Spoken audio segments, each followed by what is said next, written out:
Hello friends, welcome to TRB education. आज हम लोग देखेंगे बिहार दरोगा प्री 2021 एडुटेरिया का वॉल्यूम 3 कर रहे हैं हम लोग और प्रैक्टिस सेट नंबर 10 आज देखेंगे। 9 प्रैक्टिस सेट ऑलरेडी कर चुके हैं हम लोग। आज 10वां प्रैक्टिस सेट करेंगे, तो 9 प्रैक्टिस सेट अभी नहीं देखे हैं तो जाकर ज़रूर देख लीजिए, क्योंकि एग्ज़ाम को पर्सपेक्टिव से काफ़ी इंपॉर्टेंट है। चलिए अगला क्वेश्चन देखते हैं। और हमारे यूट्यूब चैनल पर नए जुड़ रहे हैं तो लाइक और सब्सक्राइब जरूर कर लीजिए, ताकि आप लोग को नया नोटिफिकेशन मिलता रहे।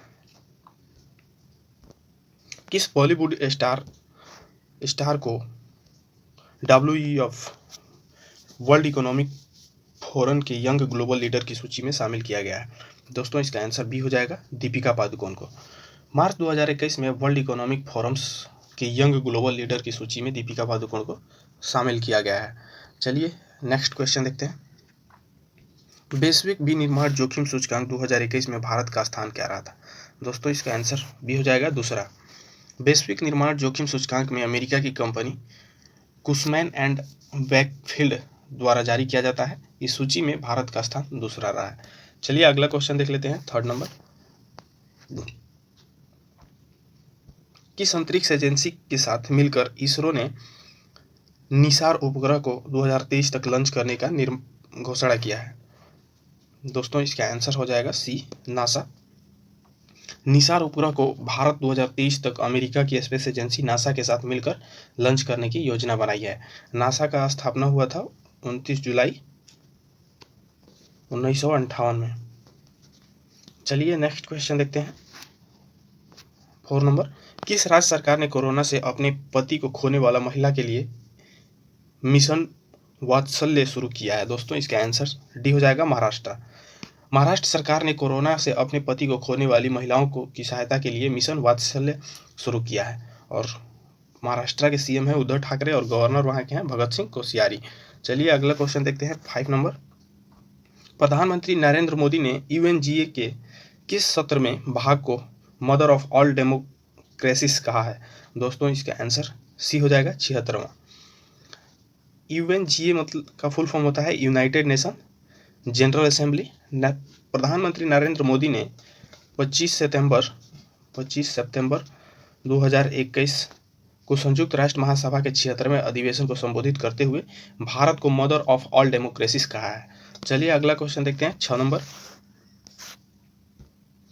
अंतर्राष्ट्रीय साक्षरता दिवस कब मनाया जाता है? दोस्तों, इसका आंसर ए हो जाएगा, 8 सितंबर।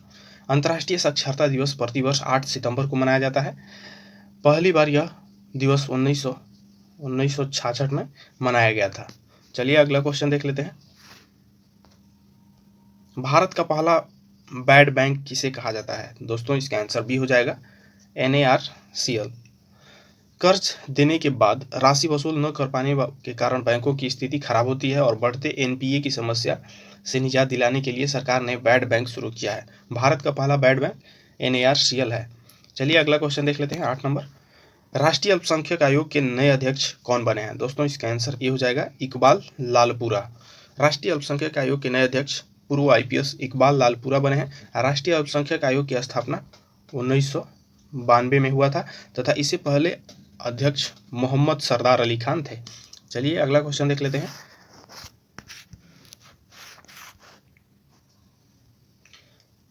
75वें स्वतंत्रता दिवस 2021 पर विशेष अतिथि के रूप में किसे आमंत्रित किया गया था? दोस्तों, इसका आंसर ये हो जाएगा, ओलंपिक टीम को। प्रधानमंत्री नरेंद्र मोदी ने स्वतंत्रता दिवस के मौके पर अतिथि के रूप में पूरे भारतीय ओलंपिक दल को लाल किले पर आमंत्रित किया था। ऐसा पहली बार हुआ है जब ओलंपिक टीम को स्वतंत्रता दिवस समारोह में मुख्य अतिथि के रूप में आमंत्रित किया गया हो। चलिए अगला क्वेश्चन देख लेते हैं। किस राज्य में हाल ही में विश्व के सबसे प्राचीनतम पशु जीवाश्म की खोज की गई है? दोस्तों, इसका आंसर बी हो जाएगा, मध्य प्रदेश। हाल ही में मध्य प्रदेश में विश्व की सबसे प्राचीनतम पशु जीवाश्म की खोज की गई है। मध्य प्रदेश के मुख्यमंत्री हैं शिवराज सिंह चौहान। चलिए अगला क्वेश्चन देख लेते हैं, 11 नंबर। निम्न में से किसके द्वारा शून्य अभियान की शुरुआत की गई है? दोस्तों, इसका आंसर सी हो जाएगा, नीति आयोग। वर्ष 2021 में नीति आयोग के द्वारा शून्य अभियान को शुरू किया गया है। इसका उद्देश्य शून्य प्रदूषण वातावरण वाहनों का बढ़ावा देना है। नीति आयोग के अध्यक्ष हैं प्रधानमंत्री नरेंद्र मोदी और इसके CEO हैं अमिताभ कांत। चलिए अगला क्वेश्चन देखते हैं, 12 नंबर, अंतर्राष्ट्रीय क्रिकेट में 10,000 रन बनाने वाली भारत की पहली महिला क्रिकेटर कौन बनी है? सैफाली वर्मा, स्मृति मंधाना, हरमनप्रीत कौर, उपयुक्त में से कोई नहीं। तो दोस्तों इसका आंसर डी हो जाएगा, उपयुक्त में से कोई नहीं। अंतर्राष्ट्रीय क्रिकेट में 10,000 रन बनाने वाली भारत की पहली महिला क्रिकेटर मिताली राज हैं। तो दोस्तों इसका आंसर मिताली राज होगा, जो कि ऑप्शन के रूप में नहीं दिया गया है। चलिए अगला क्वेश्चन देख लेते हैं। 13 नंबर, वन रिपोर्ट 2019 के अनुसार सर्वाधिक वन वृद्धि राज्य में हुआ है। दोस्तों इसका आंसर बी हो जाएगा, कर्नाटक। वन रिपोर्ट 2019 के अनुसार सर्वाधिक वन वृद्धि कर्नाटक में 1025 किलोमीटर स्क्वायर हुआ है, जबकि सर्वाधिक वन मध्य प्रदेश में एवं सर्वाधिक वन प्रतिशत मिजोरम में है। कर्नाटक के सीएम है बसवराज बोम्मई। चलिए अगला क्वेश्चन देख लेते हैं। 14 नंबर, हाल ही में बूटा सिंह का निधन हो गया है, वे किस राज्य के राज्यपाल पद पर रह चुके हैं? दोस्तों इसका आंसर ये हो जाएगा, बिहार। वर्ष 2021 में बूटा सिंह का निधन हो गया है, जो बिहार के राज्यपाल रह चुके हैं। उनका कार्यकाल 2004 से 6 तक रहा है और वर्तमान गवर्नर है फागू चौहान। चलिए अगला क्वेश्चन देख लेते हैं। 5 नंबर, एशियाई क्रिकेटर परिषद का अध्यक्ष वर्तमान में कौन है? दोस्तों इसका आंसर भी हो जाएगा, जय शाह। एशियाई क्रिकेट परिषद के नया अध्यक्ष जय शाह को बनाया गया है। जय शाह वर्तमान में बीसीसीआई के सचिव भी हैं और बीसीसीआई के अध्यक्ष सौरव गांगुली हैं। आइए अगला क्वेश्चन देखते हैं। 16 नंबर, मई 2021 में आए यास तूफान का नामकरण किस देश ने किया था? दोस्तों इसका आंसर सी हो जाएगा, ओमान। मई 2021 में उड़ीसा तथा पश्चिम बंगाल के तट पर आए यास तूफान का नामकरण ओमान में किया गया था। चलिए अगला क्वेश्चन देख लेते हैं।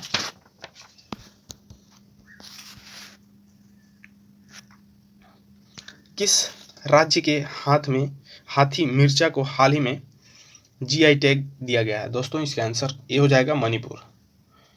सितंबर 2021 में मणिपुर के उत्पादन हाथी मिर्च को जीआई टैग प्रदान किया गया है। चलिए अगला क्वेश्चन देख लेते हैं। 67वें राष्ट्रीय फिल्म पुरस्कार के घोषणा के अनुसार मोस्ट फिल्म फ्रेंडली स्टेट कौन सा है? दोस्तों इसका आंसर भी हो जाएगा, सिक्किम। 67वें राष्ट्रीय फिल्म पुरस्कार 2021 के अनुसार मोस्ट फिल्म फ्रेंडली स्टेट का पुरस्कार सिक्किम को दिया गया है। चलिए अगला क्वेश्चन देखते हैं। 19 नंबर, टोक्यो पैरा ओलंपिक 2021 में कांस्य पदक विजेता मनोज सरकार का संबंध किस खेल से है? दोस्तों इसका आंसर ए हो जाएगा, बैडमिंटन से। टोक्यो पैरा ओलंपिक 2020 में कांस्य पदक विजेता मनोज सरकार का संबंध बैडमिंटन से है। ये उत्तराखंड के रहने वाले हैं। चलिए अगला क्वेश्चन देखते हैं। 20 नंबर, साहित्य गौरव सम्मान 2021 से किसे सम्मानित किया गया था? दोस्तों इसका आंसर ये हो जाएगा, रमेश पोखरियाल को। रमेश पोखरियाल पूर्व शिक्षा मंत्री हैं, वर्तमान शिक्षा मंत्री धर्मेंद्र प्रधान हैं। वर्ष 2021 में साहित्य गौरव सम्मान 2021 में रमेश पोखरियाल निशान को सम्मानित किया गया था। चलिए अगला क्वेश्चन देख लेते हैं। भारत का सबसे प्रदूषित शहर निम्न में से कौन सा है? दोस्तों इसका आंसर ये हो जाएगा, Ghaziabad. World air quality report 2020 के अनुसार भारत का सबसे प्रदूषित शहर गाजियाबाद एवं सबसे प्रदूषित राजधानी नई दिल्ली है। चलिए अगला क्वेश्चन देखते हैं। 22 नंबर, 8वीं खंजर सैन्य अभ्यास कहाँ आयोजित किया गया? दोस्तों इसका आंसर ये हो जाएगा, बिश्केक। 18वां खंजर सैन्य अभ्यास भारत तथा कजाकिस्तान के मध्य बिश्केक में आयोजित किया गया था। आइए अगला क्वेश्चन देख लेते हैं। 23 नंबर, राष्ट्रीय युवा दिवस 2021 का थीम क्या है? दोस्तों इसका आंसर ये हो जाएगा, युवा उत्साह नए भारत का।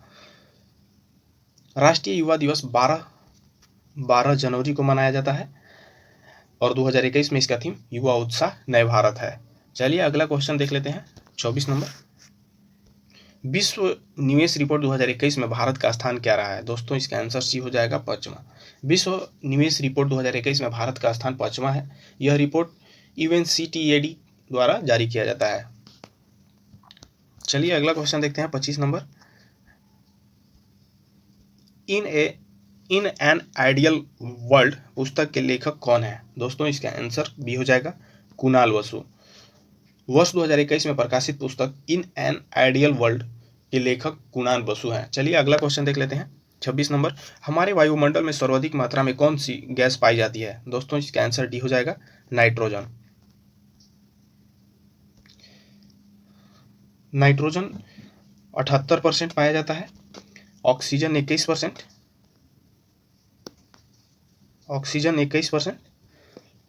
और इसके अलावा आर्गन पाया जाता है 0.93% तथा CO2 0.03%।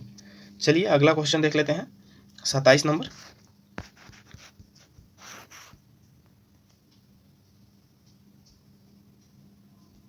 केंद्र सरकार ने वन्य जीवों को सुरक्षा प्रदान करने तथा अवैध व्यापार को रोकने के उद्देश्य से किस वर्ष वन्य जीव सुरक्षा अधिनियम को पारित किया है? दोस्तों इसका आंसर बी हो जाएगा 1972। केंद्र सरकार ने वन्य जीवों की सुरक्षा को सुनिश्चित करने हेतु वर्ष 1972 में वन्य जीव संरक्षण अधिनियम को पारित किया है। चलिए अगला क्वेश्चन देखते हैं 28 नंबर। इंदिरा गांधी राष्ट्रीय उद्यान कहाँ स्थित है? दोस्तों इसका आंसर डी हो जाएगा उपयुक्त में से कोई नहीं। इंदिरा गांधी राष्ट्रीय उद्यान तमिलनाडु में स्थित है। इसके अलावा तमिलनाडु में अन्य राष्ट्रीय उद्यान जो है मुदुमलाई राष्ट्रीय उद्यान है, मुकुथी राष्ट्रीय उद्यान है और गिरी राष्ट्रीय उद्यान है जो तमिलनाडु में स्थित है। चलिए अगला क्वेश्चन देख लेते हैं 29 नंबर। निम्न में से कौन संकटपन्न जातियों का उदाहरण है? जो विलुप्त होने वाली जातियां हैं उनका उदाहरण। दोस्तों इसका आंसर डी हो जाएगा सभी हैं, जो कि संकटपन्न जातियों के तात्पर्य ऐसी जातियों से है जिनकी संख्या अत्यंत कम हो गई है। बाघ, कस्तूरी मृग तथा ग्रेट इंडियन बस्टर्ड के उदाहरण है। चलिए अगला क्वेश्चन देख लेते हैं 30 नंबर। विश्व विरासत दिवस कब मनाया जाता है? दोस्तों इसका आंसर सी हो जाएगा 18 अप्रैल को। विश्व विरासत दिवस प्रतिवर्ष 18 अप्रैल को मनाया जाता है, जबकि पंचायती राज दिवस 24 अप्रैल को मनाया जाता है। चलिए अगला क्वेश्चन देखते हैं 31 नंबर। निम्न में से किस देश में आल्प्स पर्वत की श्रेणी का विस्तार नहीं है? दोस्तों इसका आंसर ये हो जाएगा इंग्लैंड। इंग्लैंड में आल्प्स पर्वत श्रेणी का विस्तार नहीं है। फ्रांस, जर्मनी, ऑस्ट्रेलिया तक है। इस श्रेणी का विस्तार इंग्लैंड में नहीं है। आल्प्स पर्वत नवीन मोड़दार पर्वत का उदाहरण है और इंग्लैंड के प्रधानमंत्री हैं बोरिस जॉनसन। चलिए अगला क्वेश्चन देखते हैं 32 नंबर। पृथ्वी के अंदर पिघले पदार्थ को क्या कहते हैं? दोस्तों इसका आंसर बी हो जाएगा लावा। ज्वालामुखी उद्गार के समय भूभर्ग की स्थिति तथा पदार्थ को मेग्मा कहते हैं। मेग्मा जब धरातल पर निःसृत होता है तो उसे लावा भी की संज्ञा दी जाती है। चलिए अगला क्वेश्चन देख लेते हैं 33 नंबर। माता टीला बहुउद्देशीय परियोजना किस राज्य में स्थित है? दोस्तों इसका आंसर सी हो जाएगा उत्तर प्रदेश। माता टीला बहुउद्देशीय परियोजना उत्तर प्रदेश में स्थित है। यह परियोजना बेतवा नदी पर स्थित है। चलिए अगला क्वेश्चन देखते हैं। प्राणहित और सबरी निम्न में से किसकी सहायक नदी है? दोस्तों इसका आंसर डी हो जाएगा गोदावरी का। इंद्रावती, प्राणहित, सबरी आदि गोदावरी की सहायक नदी है। गोदावरी की दक्षिण गंगा के नाम से भी जाना जाता है। चलिए अगला क्वेश्चन 35 नंबर देख लेते हैं। मिट्टी की संरचना सामान्यतः किस प्रक्रिया द्वारा होती है? दोस्तों इसका आंसर ए हो जाएगा निक्षेपण। मिट्टी की संरचना सामान्यतः निक्षेपण की प्रक्रिया द्वारा होती है। वर्षा एवं वायु द्वारा कठोर चट्टानें टूटकर मिट्टी का निर्माण करती हैं। आइए अगला क्वेश्चन देख लेते हैं 36 नंबर। केसर उत्पादन में भारत का कौन सा राज्य केंद्र शासित प्रदेश अग्रणी है? दोस्तों इसका आंसर बी हो जाएगा जम्मू कश्मीर। जम्मू कश्मीर के राज्यपाल मनोज सिन्हा है और भारत का जम्मू एवं कश्मीर केसर उत्पादन में अग्रणी राज्य है। चलिए अगला क्वेश्चन देखते हैं 37 नंबर। खंभात की खाड़ी किसके मध्य स्थित है? दोस्तों इसका आंसर बी हो जाएगा भावनगर सूरत में। खंभात की खाड़ी भावनगर तथा सूरत के मध्य स्थित है। कच्छ की खाड़ी जामनगर एवं भुज में स्थित है। आइए अगला क्वेश्चन देखते हैं 38 नंबर। रबड़ की खेती के लिए आवश्यक तापमान क्या है? दोस्तों इसका आंसर सी हो जाएगा 25 डिग्री सेल्सियस। रबड़ की खेती के लिए आवश्यक तापमान 25 डिग्री सेल्सियस है। रबड़ उष्णकटिबंधीय प्रदेशों की उपज का उदाहरण होता है। आइए अगला क्वेश्चन देख लेते हैं 39 नंबर। सोमपेश आदिवासी का निवास स्थान है। दोस्तों इसका आंसर सी हो जाएगा निकोबार। सोमपेश जनजाति अंडमान निकोबार द्वीप पर निवास करती है। चलिए अगला क्वेश्चन देखते हैं 40 नंबर। बादल किस मंडल में अवतरित होते हैं? दोस्तों इसका आंसर ए हो जाएगा क्षोभ मंडल में। क्षोभ मंडल वायुमंडल की ऊपरी परत है। मौसम संबंधित सभी घटनाएं क्षोभ मंडल में घटित होती हैं। चलिए अगला क्वेश्चन देखते हैं 41 नंबर। राष्ट्रीय ग्रामीण रोजगार गारंटी अधिनियम की शुरुआत किस राज्य से की गई है? दोस्तों इसका आंसर भी हो जाएगा आंध्र प्रदेश से। राष्ट्रीय ग्रामीण रोजगार गारंटी अधिनियम की शुरुआत 2 फरवरी 2006 2006 को आंध्र प्रदेश से की गई है और वर्ष 2009 में इसका नाम बदलकर महात्मा गांधी रोजगार गारंटी योजना कर दिया गया था। आंध्र प्रदेश के मुख्यमंत्री हैं जगन मोहन रेड्डी। चलिए अगला क्वेश्चन देखते हैं, 42 नंबर। बैसल मानक संबंधित है दोस्तों, इसका आंसर बी हो जाएगा बैंक से। बैसल मानक का संबंध बैंकिंग क्षेत्र से है। वर्ष 1974 में बैंकिंग विनियम हेतु इसका गठन किया गया था। चलिए अगला क्वेश्चन देखते हैं, 43 नंबर। नेशनल स्टॉक एक्सचेंज की स्थापना की संस्तुति किस समिति ने की थी दोस्तों, इसका आंसर सी हो जाएगा फेरवानी समिति। नेशनल स्टॉक एक्सचेंज की स्थापना की स्तुति फेरवानी समिति 1991 में किया था। वर्तमान नवंबर 2021 तक भारत में स्टॉक एक्सचेंज की संख्या 23 हो गई है। चलिए अगला क्वेश्चन देखते हैं, 44 नंबर।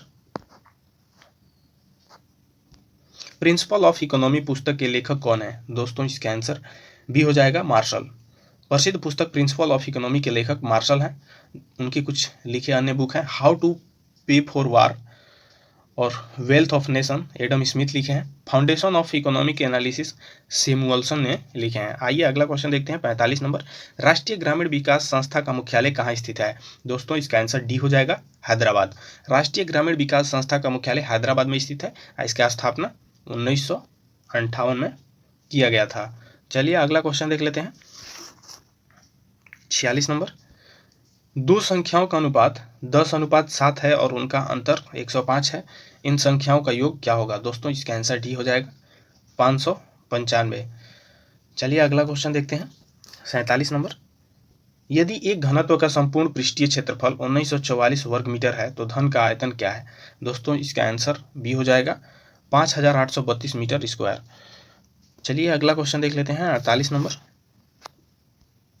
15 पुस्तकों का क्रय मूल्य 9 पुस्तकों के विक्रय मूल्य के बराबर है। पुस्तक बेचकर अर्जित लाभ प्रतिशत ज्ञात कीजिए दोस्तों, इसका आंसर बी हो जाएगा 66.6%।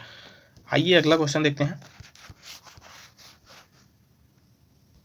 17 संख्याओं का औसत 45 है और वर्तमान में एक की वृद्धि होती है। जब एक संख्या को निकाला जाता है तो निकाली गई संख्या क्या है दोस्तों, इसका आंसर सी हो जाएगा 29। चलिए अगला क्वेश्चन देख लेते हैं, एक धनराशि 3 वर्ष में साधारण ब्याज पर 450 रुपया ब्याज हो जाता है। जब 5 वर्ष के लिए समान राशि निवेश की जाए तो साधारण ब्याज ज्ञात कीजिए दोस्तों, इसका आंसर ये हो जाएगा 750 रुपये।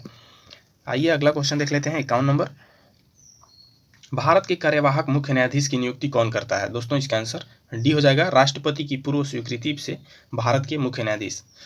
जब भारत के मुख्य न्यायाधीश का पद रिक्त हो या अपने पद के कर्तव्य का पालन करने में असमर्थ हैं तब न्यायालय के अन्य न्यायाधीशों में से न्यायाधीश जिसे राष्ट्रपति इस प्रयोजन के लिए नियुक्त करते हैं और उस पद के कर्तव्य का पालन करता है। चलिए अगला क्वेश्चन देखते हैं, 52 नंबर।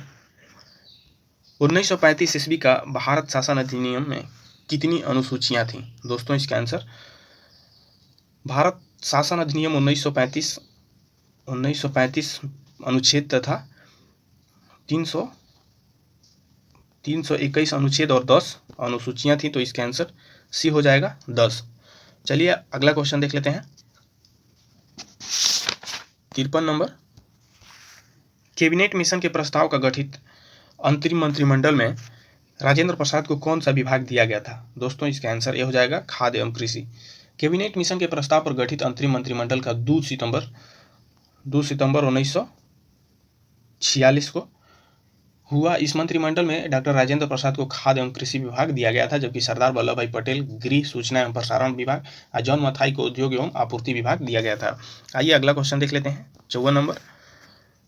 11वीं अनुसूची के अंतर्गत पंचायती राज संस्थाओं को कार्य करने के लिए कितना वर्ष प्रदान किया गया दोस्तों, इसका आंसर ये हो जाएगा 29। चलिए अगला क्वेश्चन देखते हैं, 55 नंबर। सूची 1 को सूची 2 से सुमेलित कीजिए। तो द्वितीय आपात संयुक्त राज्य अमेरिका से लिया गया है। प्रस्तावना का भाषा जो है ये ऑस्ट्रेलिया से लिया गया है। राज्यपाल की नियुक्ति जो है कनाडा से लिया गया है और राष्ट्रपति के निर्वाचन आयरलैंड से लिया गया है। तो दोस्तों इसका आंसर डी हो जाएगा। चलिए अगला क्वेश्चन देखते हैं, संविधान के किस अनुच्छेद में अनुसूचित जाति, अनुसूचित जनजाति और अन्य दुर्लभ वर्ग के शिक्षा की अभिवृद्धि की व्याख्या किया गया है दोस्तों, इसका आंसर डी हो जाएगा अनुच्छेद 46।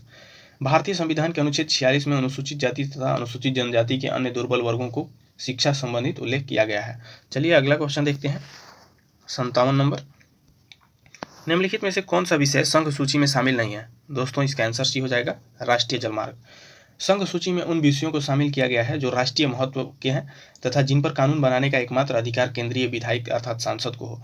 इस सूची में 100 विषय हैं। डाक एवं तार, टेलीफोन, जल परिवहन आदि संघ सूची के विषय हैं, जबकि राष्ट्रीय जलमार्ग समवर्ती सूची के विषय नहीं है। समवर्ती सूची में 52 विषय हैं। चलिए अगला क्वेश्चन देख लेते हैं। 58 नंबर क्वेश्चन, लोक लेखा समिति के सदस्य कितने वर्ष के लिए निर्वाचित होते हैं? दोस्तों इसका आंसर ये हो जाएगा 1 वर्ष के लिए। लोक लेखा समिति का प्रकलन समिति से जुड़वा बहन के रूप में जाना जाता है। इस समिति में कुल 22 सदस्य होते हैं, जिसमें 15 सदस्य लोकसभा द्वारा और 7 सदस्य राज्यसभा द्वारा 1 वर्ष के लिए निर्वाचित किए जाते हैं। इस समिति को लघु लोकसभा भी कहा जाता है। आइए अगला क्वेश्चन देखते हैं। 59 नंबर, किस संविधान संशोधन अधिनियम द्वारा दिल्ली और पांडुचेरी संघ राज्य क्षेत्र की विधानसभाओं के सदस्यों का राष्ट्रपति के निर्वाचन मंडल में सम्मिलित किया गया? दोस्तों इसका आंसर डी हो जाएगा 17वां संविधान संशोधन अधिनियम 1992 में द्वारा दिल्ली एवं पांडुचेरी संघ राज्य क्षेत्रीय विधानसभाओं के सदस्य को राष्ट्रपति के निर्वाचन के लिए शामिल किया गया था। आइए अगला क्वेश्चन देखते हैं। भारतीय संविधान के प्रस्तावना में कितने प्रकार की स्वतंत्रता की बात की गई है? दोस्तों इसका आंसर डी हो जाएगा 5 प्रकार की। भारतीय संविधान की प्रस्तावना में 5 प्रकार का स्वतंत्रता, 3 प्रकार का न्याय तथा 2 प्रकार का समानता का उल्लेख किया गया है। चलिए अगला क्वेश्चन देखते हैं। 61 नंबर, भारत के मूल संविधान में मौलिक कर्तव्य की संख्या कितनी है? दोस्तों इसका आंसर डी हो जाएगा, इसमें से कोई नहीं, ऑप्शन में कोई नहीं होगा। भारत में मूल्य संविधान में मौलिक कर्तव्य का उल्लेख नहीं है। इसमें सरदार सरोवर सिंह समिति की अनुशंसा पर संविधान के 42वां संशोधन अधिनियम 1976 में संविधान के भाग 4 क में अनुच्छेद 51 क में जोड़ा गया है। इसे रूस की संविधान से लिया गया है। आइए अगला क्वेश्चन देख लेते हैं। 62 नंबर, निम्नलिखित में से कौन सा कथन सत्य है? दोस्तों इसका आंसर डी हो जाएगा, सभी कथन सत्य हैं। भारत में संसदीय व्यवस्था को अपनाया गया है, ये सही है। राष्ट्रपति देश का संवैधानिक प्रधान होता है, ये भी सही है। राष्ट्रपति के लिए 9 लाख रुपए वार्षिक पेंशन निर्धारित है, ये भी सही है। चलिए अगला क्वेश्चन देख लेते हैं। 63 नंबर, गंधार कला शैली में निम्न में से किसका संश्लेषण है? दोस्तों इसका आंसर डी हो जाएगा, भारतीय तथा यूनानी कला का। गंधार कला शैली में भारतीय विषय को यूनानी ढंग से व्यक्त किया गया है। इस पर रोमन कला का भी प्रस्ताव स्पष्ट दिखाई देता है। इसे यूनानी, बौद्ध, इंडो ग्रीक अथवा ग्रीक रोमन कला भी कहा जाता है। इसका केंद्र गंधार में है, इसलिए इसे गंधार कला शैली कहा जाता है। आइए अगला क्वेश्चन देख लेते हैं। भारत भ्रमण पर आए हेनसोंग ने किस नगर का विवरण अपने यात्रा वृत्तांत में किया है? दोस्तों इसका आंसर ए हो जाएगा, पाटलिपुत्र। प्रसिद्ध चीनी यात्री हेनसांग हर्षवर्धन के शासनकाल में भारत आया था। इन्होंने अपनी पुस्तक सी यू की में अपनी यात्रा तथा तत्कालीन भारत का विवरण किया था। चलिए अगला क्वेश्चन देख लेते हैं। 65 नंबर, सूची 1 और सूची 2 से सुमेलित कीजिए। दोस्तों ऋग्वेद कौशिकी से, इसका डी हो जाएगा। यजुर्वेद जो है शतपथ और सामवेद जो है ये पंचविश और अथर्ववेद है गौपथ। दोस्तों इसका आंसर डी हो जाएगा। चलिए अगला क्वेश्चन देखते हैं। 66 नंबर, नासिक अभिलेख निम्नलिखित में से किस शासक से संबंधित है? दोस्तों इसका आंसर बी हो जाएगा, गौतम बलश्री। आइए अगला क्वेश्चन देख लेते हैं। 67 नंबर, निम्नलिखित में से किस युद्ध में एक पक्ष द्वारा प्रथम बार तोपों का उपयोग किया गया था? दोस्तों इसका आंसर ये हो जाएगा, पानीपत का प्रथम युद्ध। बाबर ने अपने 5वें भारतीय आक्रमण पानीपत के प्रथम युद्ध में पहली बार तोपों का प्रयोग किया था। यह युद्ध 1526 ईस्वी में बाबर और अफगान शासक इब्राहिम लोदी के बीच हुआ था। आइए अगला क्वेश्चन देख लेते हैं। 68 नंबर, पंजाब में अमृतसर नगर को किसने स्थापित किया था? दोस्तों इसका आंसर डी हो जाएगा, गुरु रामदास ने। गुरु रामदास से अकबर बहुत प्रभावित था। इसने रामदास को 1577 ईस्वी में 500 बीघा जमीन दान में दे दिया था। इसी स्थान पर प्राकृतिक तालाब भी है और कालांतर में यहीं अमृतसर नगर बसाकर और स्वर्ण मंदिर का निर्माण कराया गया था। चलिए अगला क्वेश्चन देखते हैं। 69 नंबर, निम्नलिखित में से किस राजवंश के अंतर्गत बिजारत का चरमोत्कर्ष हुआ है? दोस्तों इसका आंसर ये हो जाएगा, तुगलक। तुगलक काल में वजीर पत्र का केवल महत्व बढ़ा बल्कि फिरोज तुगलक के समय यह चरम शिखर पर जा पहुंचा था। अब परवर्ती तुगलक काल में निर्बल उत्तराधिकारी के कारण यह अधिकार शक्तिशाली होते गया और नसीरुद्दीन मोहम्मद के समय एक नए कार्यकाल वकील ए सुल्तान की स्थापना किया गया था। आइए अगला क्वेश्चन देख लेते हैं 70 नंबर। अमीर खुसरो ने निम्न में से किसके विकास में अग्रगामी की भूमिका निभाई थी? दोस्तों इसका आंसर सी हो जाएगा खड़ी बोली। अमीर खुसरो का प्रारंभिक नाम अबुल हसन था। ये फारसी के श्रेष्ठतम कवि, भाषा शास्त्री, गायक, विद्वान, इतिहासकार और खड़ी बोली हिंदी का प्रारंभिक करने वाले थे। इन्हें तूती हिंद की उपाधि दी गई थी। चलिए अगला क्वेश्चन देख लेते हैं 71 नंबर। 1857 में किसने इलाहाबाद को आपातकालीन मुख्यालय बनाया था? दोस्तों इसका आंसर सी हो जाएगा लॉर्ड कैनिंग ने। 1857 के विद्रोह के समय लॉर्ड कैनिंग गवर्नर जनरल थे, जिन्होंने आपातकालीन मुख्यालय इलाहाबाद को बनाया था। इलाहाबाद में 1857 के क्रांति के नेता मौलवी लियाकत अली खान थे। चलिए अगला क्वेश्चन देखते हैं 72 नंबर। निम्नलिखित में से किस भाषा में द इंडियन ओपिनियन पत्र नहीं छापा जाता है? दोस्तों इसका आंसर बी हो जाएगा उर्दू। द इंडियन ओपिनियन पत्र महात्मा गांधी ने दक्षिण अफ्रीका में प्रकाशन शुरू किए गए थे। यह पत्र अंग्रेजी, हिंदी, गुजराती और तमिल में निकलता है। आइए अगला क्वेश्चन देखते हैं 73 नंबर। निम्नलिखित नेताओं में से कौन एक स्वदेशी समर्थक थे? दोस्तों इसका आंसर ए हो जाएगा दादा भाई नौरोजी। बंगाल विभाजन 1905 ईस्वी में विरोध के स्वदेशी आंदोलन चलाया गया। इसके समर्थक दादा भाई नौरोजी थे। चलिए अगला क्वेश्चन देखते हैं 74 नंबर। आज़ाद हिंद फौज का विचार किसने सुझाया था? दोस्तों इसका आंसर भी हो जाएगा मोहन सिंह। पहली बार आज़ाद हिंद फौज के गठन का श्रेष्ठ कैप्टन मोहन सिंह को है। ये जापान के हाथों युद्धबंदी अंग्रेजी अधिकारी थे। इन्होंने जापानी अधिकारियों से संबंध बनाकर आज़ाद हिंद फौज की स्थापना सिंगापुर पहुंचते तथा वहां आज़ाद हिंद फौज पुनः गतिशील हो गया और सुभाष चंद्र बोस ने आज़ाद हिंद सरकार का गठन किया था। चलिए अगला क्वेश्चन देखते हैं 75 नंबर।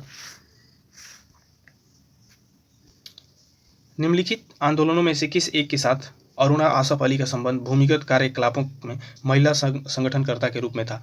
दोस्तों इसका आंसर सी हो जाएगा भारत छोड़ो आंदोलन। भारत छोड़ो आंदोलन भारतीय स्वतंत्रता आंदोलन की अंतिम महान लड़ाई थी। इस आंदोलन ने ब्रिटिश शासन की नींव को हिलाकर रख दिया था। दूसरी ओर द्वितीय विश्व युद्ध के कारण परिस्थिति अत्यधिक गंभीर होती जा रही थी। जापान के बढ़ते प्रभुत्व को देखकर गांधी ने 1942 में हरिजन पत्रिका में लिखा, अंग्रेजों भारत को जापान के लिए मत छोड़िए, बल्कि भारत को भारतीयों के लिए व्यवस्थित रूप से छोड़ जाओ। चलिए अगला क्वेश्चन देखते हैं 76 नंबर। सूची 1 सूची 2 को सुमेलित कीजिए। दोस्तों रक्त परिवर्तन जो है कार्ल लैंडस्टीनर, गर्भ निरोधक जो है पिनकस और बैक्टीरिया जो है ल्यूएनहॉक और हेम्योपैथिक जो है हेनीमैन। चलिए अगला क्वेश्चन देखते हैं 77 नंबर। निम्नलिखित में से कौन सी बीमारी फफूंद के कारण होता है? दोस्तों इसका आंसर ए हो जाएगा एथलीट फुट। चलिए अगला क्वेश्चन 78 नंबर देख लेते हैं। निम्नलिखित में से कौन सुमेलित नहीं है? दोस्तों इसका आंसर सी हो जाएगा vitamin E, phylloquinone. Vitamin E का रासायनिक नाम टेकोफेरॉल है, जबकि फिलोक्विनोन विटामिन के का रासायनिक नाम है। अन्य सभी विकल्प सुमेलित हैं। चलिए अगला क्वेश्चन देखते हैं 79।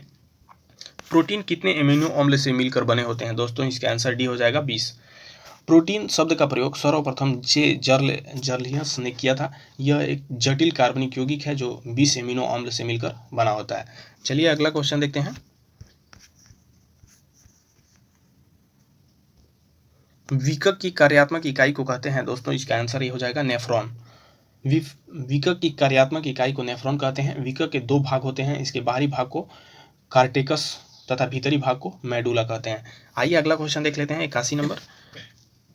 निम्नलिखित में से पौधे की वृद्धि को नियंत्रित करने वाला हार्मोन है? दोस्तों इसका आंसर सी हो जाएगा ऑक्सीजन।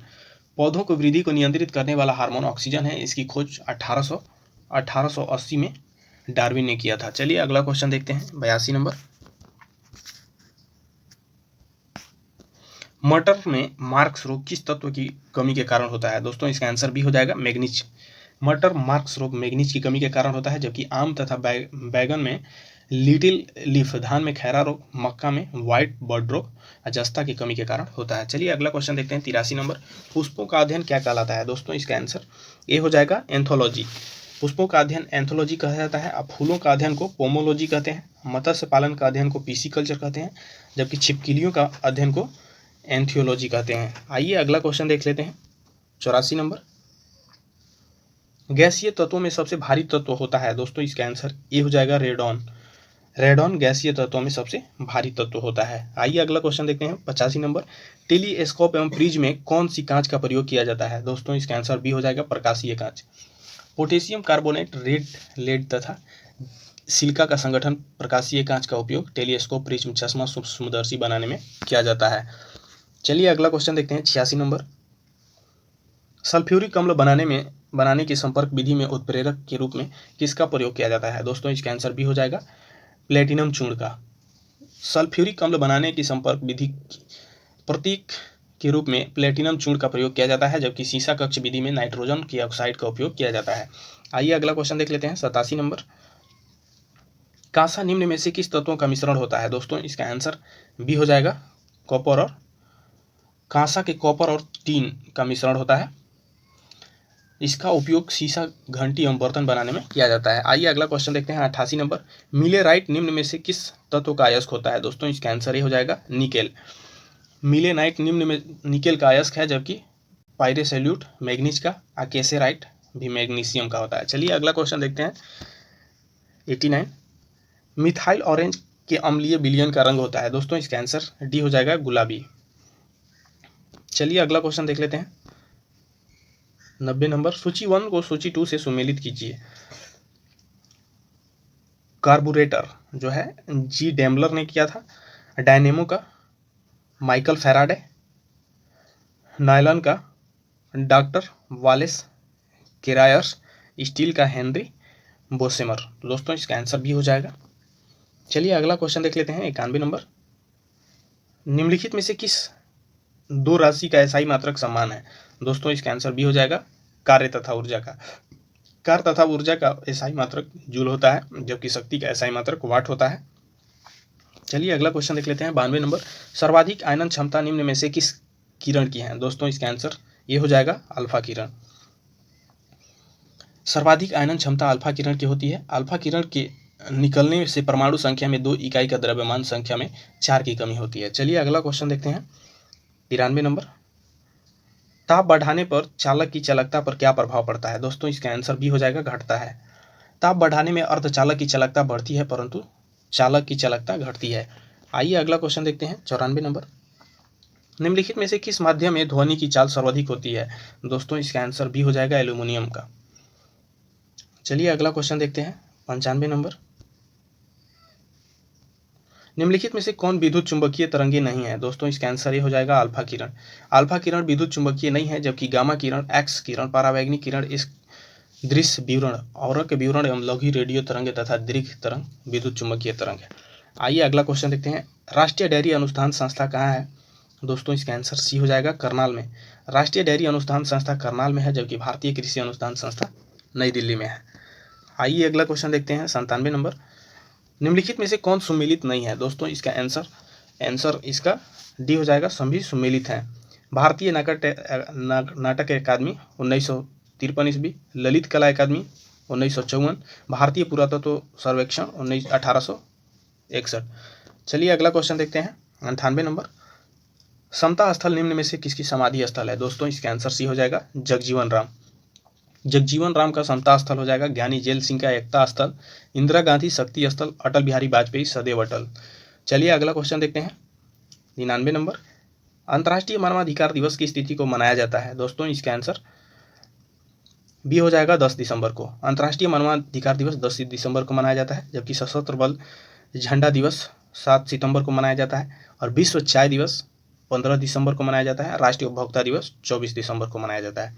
चलिए नेक्स्ट लास्ट क्वेश्चन देख लेते हैं। फेडरेशन कप किस खेल से संबंधित है दोस्तों, इसका आंसर डी हो जाएगा बास्केटबॉल से। फेडरेशन कप नेहरू कप आदि बास्केटबॉल खेल से संबंधित है, जबकि बाकर कप